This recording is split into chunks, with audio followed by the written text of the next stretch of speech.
Bienvenue sur Eudylang Story. Aujourd'hui, on continue le cycle Tortue Ninja avec le film de 2014, Ninja Turtle. N'hésitez pas avant ça à liker, partager et à vous abonner et à me dire dans les commentaires qu'est-ce que vous avez pensé du film. De quoi va parler le film? On va suivre les aventures de April, une journaliste de New York qui se retrouve à enquêter sur des crimes qui seraient perpétués par le clan des Foot, dirigé par le terrible Shredder, et un jour, elle va tomber sur les Tortues Ninja. Alors voilà, le speech est très vite résumé, mais en tout cas, je voulais mettre en avant le personnage d'April, qui est pour moi vraiment le véritable personnage principal des Ninja Turtles, enfin du Ninja Turtles, contrairement au film de 2023 qu'on a critiqué, où on mettait bien en avant et on développait tout de suite l'origin story des Tortues Ninja. Non, là, on va mettre April en avant. D'ailleurs, c'est par le personnage d'April qu'on va découvrir qui sont les Tortues Ninja, et donc voilà, ça ne va pas être révélé tout de suite au début du film, donc ça c'est vraiment différent, et ça apporte un petit côté, je trouve, sympathique au film, de ne pas savoir qui sont forcément tout de suite les Tortues Ninja, et le découvrir par le biais d'April. Alors en plus, ça part beaucoup plus loin que ça, puisqu'ils font d'April carrément la personne qui les a élevés étant petite. Enfin en tout cas, c'est son père qui les a modifiés scientifiquement à l'aide d'un autre personnage, et du coup c'est elle, en tout cas, qui s'en est occupée la plupart du temps, donc voilà, c'est vraiment un élément clé du scénario. D'ailleurs, April sera jouée par Megan Fox qui est une actrice bon sympathique, mais qui n'a pas un grand jeu d'actrice, hein, voilà. Sa palette est plutôt limitée et on la prend régulièrement pour des rôles similaires. Oh, cool, c'est qu'un masque. Regarde, arrête de flipper. Ok.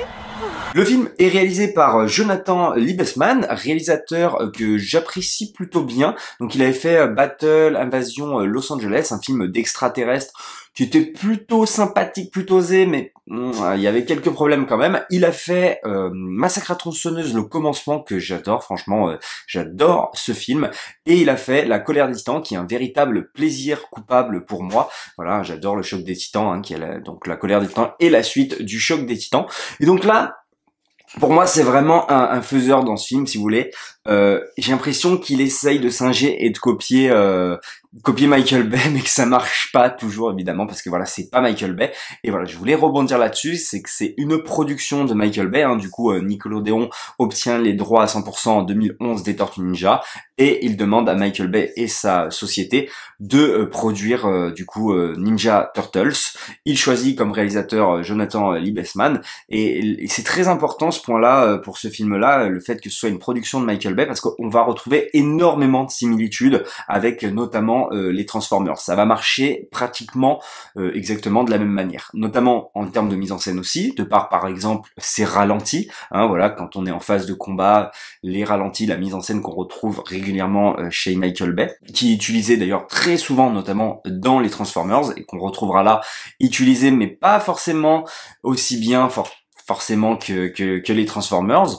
On a évidemment la boîte qui fait les effets spéciaux des Transformers ILM, et ça c'est important là aussi, parce que pour le coup, moi, le point fort de ces Ninja Turtles, c'est bien ces effets spéciaux. D'ailleurs, ils le savent très bien eux-mêmes, puisque dans ce DVD, il y a un documentaire qui doit durer au moins une quinzaine de minutes sur les effets spéciaux. Ils savent vraiment que c'est leur point fort, parce que je trouve franchement que les Tortues Ninja sont très bien incrustés à l'écran. Donc on est sur de la motion capture, hein, les acteurs sont constamment présents, et ça se ressent franchement. Pour le coup, on ne peut pas leur reprocher ça. Alors, vous pouvez leur reprocher évidemment peut-être le design. Ils ont voulu faire quelque chose d'un peu plus sombre, voilà, où ils sont très marqués chacun de par leur costume, etc. Enfin, on sent qu'ils ont chacun un objet en particulier, voilà. Enfin, ils ont un design très particulier, et moi j'apprécie ce côté-là, là où pour moi je trouve qu'ils se ressemblaient un peu tous, même dans leur comportement dans le film de 2023.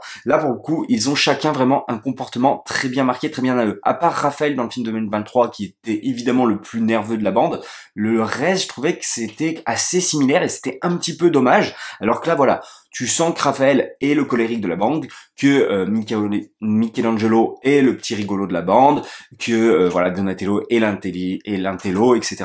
Donc pour ça, je trouve que ça marche très très bien, et encore une fois, visuellement quand même, c'est vachement correct. Et surtout, comme vous pouvez le voir, c'est le format DVD de 2014, donc je trouve que ça a pas vieilli tant que ça. Alors oui, il y a des choses qui sont complètement what the fuck en termes de mise en scène, voilà, il pousse le bouchon peut-être un petit peu trop loin par moment, même, comment il s'appelle, Shredder, l'armure, tout ça, c'est très bien fait, et aussi Splinter qui marche très très bien, je trouve. Donc le fait d'avoir utilisé motion capture, c'est vachement cool, et puis d'avoir utilisé la même boîte de production que ILM, c'est aussi franchement très très bien de ce côté-là.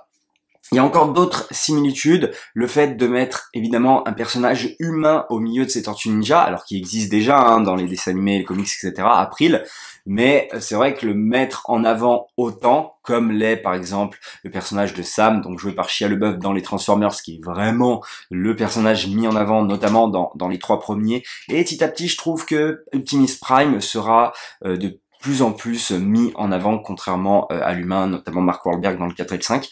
Mais en tout cas, on a une vraie logique, enfin une vraie envie de mettre plutôt l'humain, comme si le public ne pouvait pas suivre seulement des robots ou des tortues. Voilà, ça ne serait pas crédible. Alors que je pense que on est prêt à suivre ça, franchement, sans problème. Mais là, franchement, Megan Fox, enfin le personnage d'April, est vraiment mis en avant comme l'est dans les Transformers.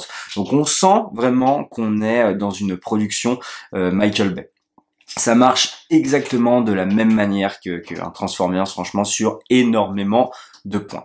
Ce qui va poser problème, moi je trouve, ça va être déjà l'humour qui est un petit peu potache. Là encore une fois, on est sur des blagues de paix, etc. J'ai largement préféré finalement l'humour 2023 de Seth Rogen. Ce que j'aime bien, alors aussi, non, c'est encore un petit peu ambigu, c'est qu'il arrive pas trop à se placer, je trouve, le réalisateur, parce qu'on dit que c'est des adolescents, mais franchement, les Tortues Ninja, on dirait vraiment des adultes, genre Michelangelo a un comportement certes d'adolescent, mais le reste, ça a quand même des comportements assez adultes. Et donc, il y a Seth Rogen dans les bonus du film de 2023 qui disait, ouais, il y avait jamais personne qui avait fait un film d'adolescent avant sur les Tortues Ninja, et là, je suis assez d'accord là-dessus, c'est que, là, on est encore sur quand même des Tortues Ninja qui sont plutôt adultes que enfants, quoi. Je veux dire, ça se ressent quand même à l'écran, même si on dit que c'est des ados, je trouve que quand même ils sont assez matures. Il y a un truc qui me dérange aussi depuis du coup 2 films maintenant, c'est Leonardo et Raphaël qui ont du coup des armes à lame tranchante et qui ne s'en sert absolument pas en fait du coup.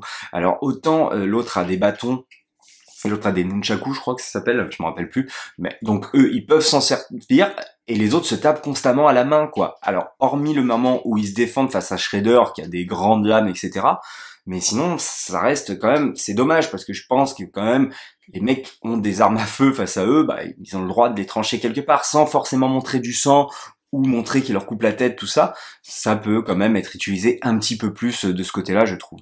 Il y a des scènes complètement grandiosques, notamment quand ils vont avoir cette course-poursuite avec le camion, tout ça, où ils vont descendre cette grande pente de neige. C'est une scène extrêmement bien faite, je trouve, franchement, visuellement, elle marche très très bien.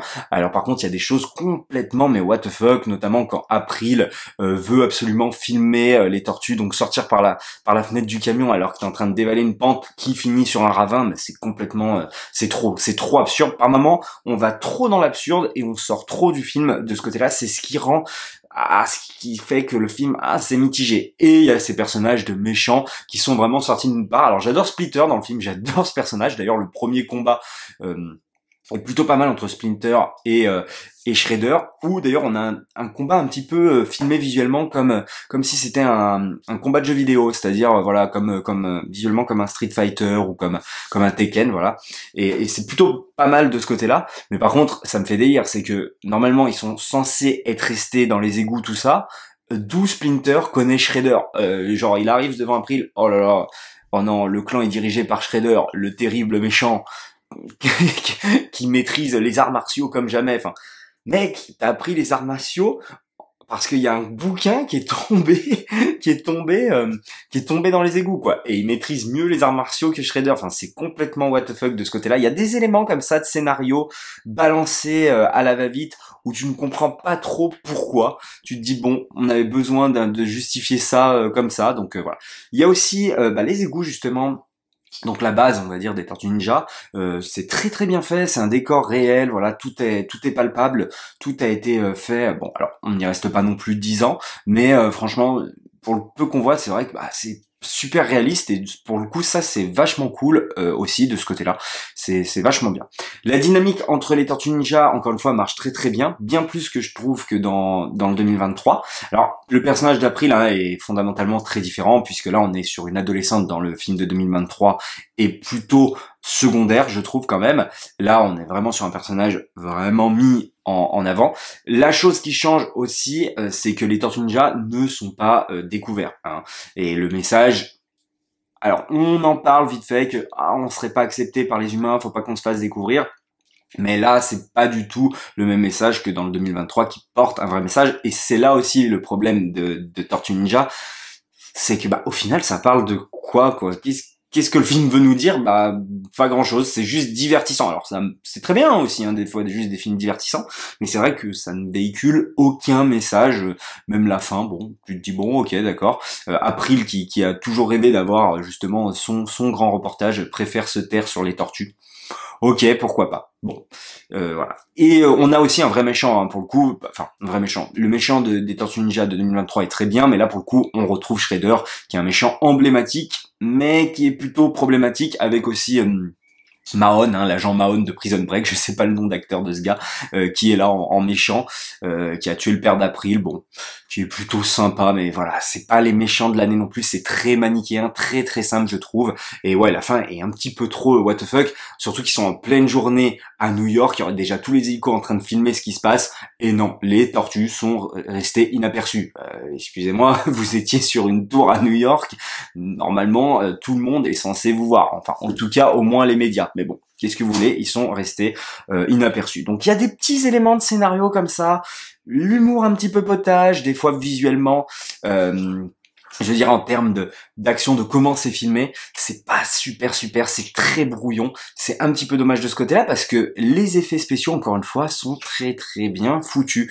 Et donc bah, c'est dommage, et le scénario est un petit peu ambigu, il y a des éléments qui arrivent comme ça, par-ci, par-là. Donc j'ai préféré quand même le Tortue Ninja de 2023 qui a une vraie identité visuelle et bah, d'ailleurs aussi sonore, parce que ça je voulais vous le dire aussi, c'est que musicalement c'est quand même pas super quoi, derrière la musique c'est le néant. Bah on se sert pas des musiques originales, mettre des petits bouts comme ça de temps à autre, comme l'a fait le film précédent dont je vous ai parlé, c'est vrai que c'est dommage qu'ils n'ont pas voulu utiliser de ces éléments-là. C'est pareil, le Kawabunga, tu nous le balances à la fin par Raphaël, vraiment, bon, en mode, allez hop, tu sens que le réalisateur, vraiment, il kiffe Raphaël. C'est vraiment la tortue mise en avant. Là où Leonardo est censé être le chef de groupe, oh là là, il est vraiment en retrait. Raphaël, bah, même se retrouve carrément à être seul et à devoir sauver ses trois frères. Donc ça aussi, c'est un petit peu, voilà. Bon, ok, pourquoi pas mettre Raphaël en avant. Mais voilà, bon, c'est dommage, c'est vrai que visuellement, bah, il a pas d'entité, comme je dis, enfin voilà, il ressemble à Transformers, il ressemble à n'importe quel film, enfin, lambda, enfin, à part les effets visuels qui sont vraiment la plus-value je trouve de ce film. Et d'ailleurs j'ai hâte parce que du coup j'avais pas le deuxième, je l'ai pas revu depuis le ciné, mais il m'avait laissé un très bon souvenir, le deuxième, bien plus que celui-ci. Et du coup je l'ai pris en 4K, et donc déjà en DVD ça a pas vieilli, donc j'imagine qu'un film encore plus récent et en 4K, si c'est fait par les mêmes mecs, à mon avis visuellement ça doit claquer. Et je sais que les Ninja Turtles 2, alors c'est dommage j'ai plus de télé 3D, j'en avais une avant, mais il est considéré en 3D, la 3D apparemment est plutôt pas mal. Bref, on en parlera pour la prochaine vidéo. Moi j'ai fait le tour hein, pour ce film Ninja Turtles, qui est moyen. Vous l'aurez compris, il y a des éléments qui sont plutôt cool, et il y a des éléments qui sont pourquoi vous avez été dans cette direction. Voilà pour les Ninja Turtles. N'hésitez pas à me dire si vous êtes d'accord ou non avec moi dans les commentaires. On se retrouve pour le cycle Tortue Ninja dans la prochaine vidéo avec du coup Ninja Turtles 2. Et n'hésitez pas à liker, partager et à vous abonner. Et à me dire dans les commentaires si la vidéo vous a plu. Et encore une fois, qu'est-ce que vous avez pensé de ce film. On se dit à la prochaine pour une prochaine histoire.